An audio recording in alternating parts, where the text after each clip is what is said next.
Oh, fire. Oh, second cast.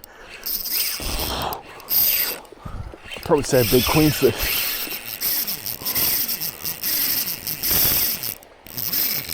I don't know if I should back my drag off or keep it. I think it's all right here.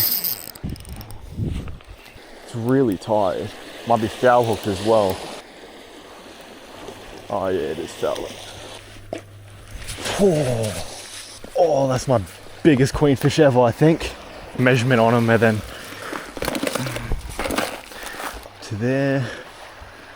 up to there, about 2 lengths of that. Yeah, that's pretty good. Nomad Riptide 95 Fatso in the ghost shad color.